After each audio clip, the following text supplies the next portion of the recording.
Hello students, welcome to the new video. आज हम हमारे चैप्टर नंबर 1 रियल नंबर्स की एक्सरसाइज 1.2 का क्वेश्चन नंबर 4 करने वाले हैं।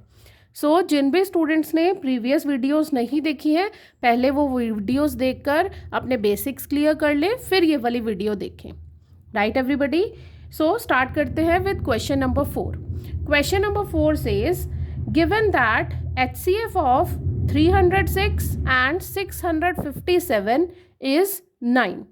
टू नंबर्स गिवन है 306 एंड 657 जिनका HCF गिवन है 9। हमें क्या करना है? Find the LCM of these numbers. हमें इन्हीं नंबर्स का LCM फाइंड आउट करना है। Right everybody? कल हमने एक रिलेशन वेरीफाई किया था that the LCM multiply by HCF is equals to the product of two numbers. इसी की ही हेल्प से हम इस क्वेश्चन को सॉल्व करेंगे। ठीक है? We know that LCM multiply by HCF is equals to product of given numbers. Right everybody? अब आप देख लीजिए, इस क्वेश्चन में आपको HCF गिवन है। HCF is 9। HCF के प्लेस पर लिख दीजिए 9। और product of given numbers means जो दो नंबर्स गिवन है उनकी मल्टीप्लाई। नंबर्स कौन कौन से हैं? 306 मल्टीप्लाई बाय 657। और हमें क्या फाइंड आउट करना है? LCM। LCM को LCM ही रहने देंगे। राइट? अब 9 इन दोनों नंबर्स के डिनोमिनेटर में आ जाएगा। LCM is equals to 306 into 657 upon 9। Right everybody? अब आप 9 से 306 को कट कर लीजिए। 9 1 ज़ा 9, 9 3 ज़ा 27, 3 and 6 36, 9 4 ज़ा 36. When you will multiply 34 into 657, you will get 22338. This is your answer. This is the LCM of given two numbers. I hope आप सबको ये क्वेश्चन समझ में आ रहे हैं। चलिए जल्दी से क्वेश्चन नंबर 5 देख लेते हैं।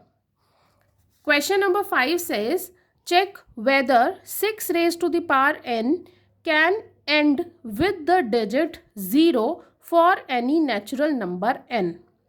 अब क्वेश्चन क्या कह रहा है कि आप चेक करिए कि क्या 6 की पावर n यहाँ पर नेचुरल नंबर है कि अगर n की आप कोई भी वैल्यू रखें तो क्या जब आप इसको एक्सपेंड कर सॉल्व करेंगे तो क्या n डिजिट 0 हो सकती है या नहीं, हमें ये चेक करना है।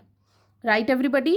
All we know that the divisibility rules हमने पढ़े थे प्रीवियस एक्सरसाइज में। अगर किसी भी डिजिट के किसी भी नंबर की लास्ट डिजिट 0 है, ठीक है, that means it should be divisible by 10। तो वो 10 से डिवाइड होगा। और 10 के फैक्टर्स क्या होते हैं? 2 and 5।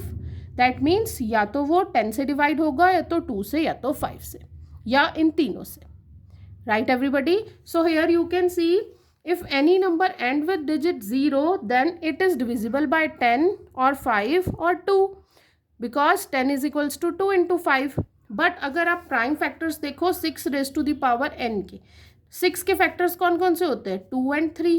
That means 2 into 3 raise to the power n। अब 2 और 3 raise to the power n के फैक्टर्स में n डिजिट 0 नहीं आएगी। ठीक है? 5 is not present in the prime factors of 6 raised to the power n. 6 raised to the power n not divisible by 5. Therefore, 6 raised to the power n cannot end with digit 0 for natural number n. I hope आप सबको ये question easily समझ में आया है। अगर आपको किसी भी पॉइंट पर कोई भी प्रॉब्लम हो रही है, समझ नहीं आ रहा है कुछ भी, तो आप मुझे कमेंट सेक्शन में लिख दीजिए, मैं आपको जल्दी से जल्दी रिप्लाई करूँगी। राइट? और अगर आपको मेरा पढ़ाया हुआ पसंद आ रहा है do like, share and subscribe my channel. चलिए अब देखते हैं हम next question number 6। Question number 6 says explain why 7 into 11 into 13 plus 13 and 7 into 6 into 5 into 4 into 3 into 2 into 1 plus 5 are composite numbers। आपको ये दो टर्म्स गिवन है और आपसे पूछा है कि why these are composite numbers, कि ये कंपोजिट नंबर्स हैं क्यों। ठीक है? इसके लिए सबसे पहले आपको पता होना चाहिए what are the composite numbers. Composite numbers क्या क्या होते हैं? सबसे पहले तो बेसिक डेफिनेशन कंपोजिट नंबर्स की है, जिन भी नंबर्स के फैक्टर more than 2 होते हैं, these are called the composite numbers, right? So here composite number is a positive integer that can be formed by multiplying two smaller integers. ठीक है, सो अब हमें क्या करना है, इन दोनों के कुछ फैक्टर्स निकाल के दिखाने हैं और बता देने हैं, क्योंकि इनके कुछ फैक्टर्स हैं इसलिए ये कॉम्पोजिट नंबर्स हैं. सो चलिए फर्स्ट देखते हैं. First is 7 into 11, 7 into 11 into 13 plus 13. This is your first number. So अब इस पूरी टर्म में से, यहाँ से और इस सेकेंड टर्म में से हम 13 को कॉमन ले लेंगे. जब आप इसमें से 13 कॉमन लेंगे तो अंदर क्या बचेगा, 7 into 11 plus 1. क्योंकि आपने 13 कॉमन ले लिया तो 13 के साथ क्या था, 1, तो इसलिए यहाँ पर बच गया 1. Now 7 into 11 is 77 plus 1. That means 13 into 78. ठीक है, अब आप 78 को क्या लिख सकते हैं, 13 6 are 78, 13 into 6, right everybody. So here you can see तीनों नंबर्स हमारे पास मल्टीप्लिकेशन में आ गए. So we can say 13 and 6 are factors, so it's a prime number. 13 and 6 इस नंबर के फैक्टर्स हैं, सो इसलिए ये क्या है, एक composite number. Sorry, it will be composite number. ऐसे ही सेकेंड पार्ट देख लेते हैं इसका.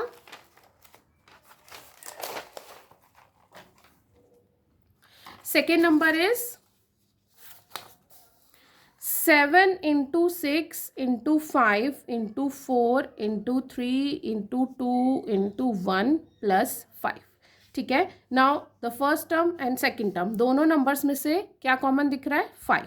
5 को कॉमन ले लीजिए, अंदर क्या बच गया, 7 into 6 into 4 into 3 into 2 into 1 plus 1.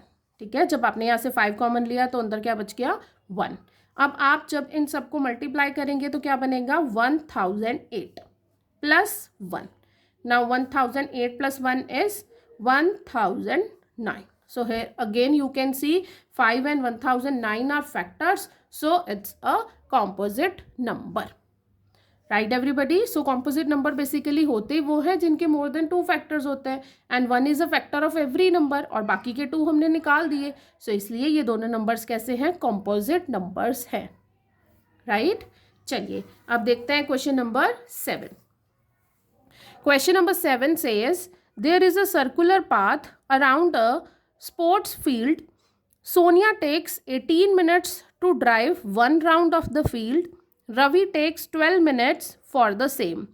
Suppose they both start at the same point and at the same time and go in same direction. After how many minutes they meet again at the starting point. ठीक है, एक circular path है जिसके around Sonia और रवि को rounds लगाने हैं. अब सोनिया 1 राउंड कंप्लीट करने में 18 मिनट्स लेती है और रवि 1 राउंड कंप्लीट करने में 12 मिनट्स लेता है. ठीक है, सो आपको बताना है कि वो कितनी देर बाद एक साथ स्टार्टिंग पॉइंट पर वापस से मिलेंगे. ठीक है, सो इस टाइप के क्वेश्चंस में जहाँ पर आपको ऐसा कुछ फाइंड आउट करना हो कि वो कितनी देर बाद स्टार्टिंग पॉइंट पर मिलेंगे, या मोबाइल्स वाले question 3 mobiles ring at the interval of 5 second 7 second 8 seconds, या फिर 2 बॉयज़ जंप टुगेदर, इन सब पॉइंट्स पर जहाँ पर भी आपको कितनी देर बाद वो वापस मिलेंगे वाले क्वेश्चंस होंगे, उन सभी में हम उनका lowest common multiple find out करते हैं. राइट, सो सिंपली इतने बड़ी लेंदी वर्ड प्रॉब्लम में कुछ नहीं है, सिर्फ हमें इसका एलसीएम ही फाइंड आउट करना है, और वो आप सब जानते ही हैं कैसे करना है. सो 18 और 12 का हम एलसीएम फाइंड आउट कर देंगे. सो देखिए इधर पहले आप 18 के प्राइम फैक्टर्स कर लीजिए. 2 9 ज़ा 18, 3 3 ज़ा 9. सो 18 के फैक्टर्स हो गए 2 इंटू 3 इंटू 3. अब आप 12 के फैक्टर्स कर लीजिए. 2 6 ज़ा 12, 2 3 ज़ा 6. सो 12 के फैक्टर्स हो गए 2 into 2 into 3.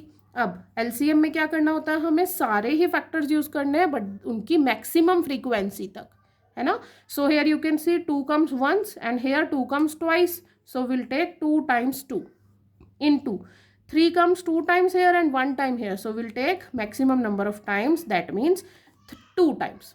So now multiply it. Then when you will multiply all, you will get 36 is your LCM.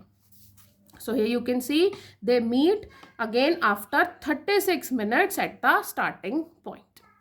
I hope आप सबको ये क्वेश्चन बहुत अच्छे से समझ में आ गया है, और अगर आपको किसी भी पॉइंट पर कोई भी प्रॉब्लम हो रही है तो आप प्लीज़ कमेंट सेक्शन में ज़रूर लिखिए, और अगर आपको मेरा पढ़ा हुआ समझ आ रहा है so do like share and subscribe my channel competition tools, और अपने फ्रेंड्स के साथ डिस्कस करना बिल्कुल मत भूलिए।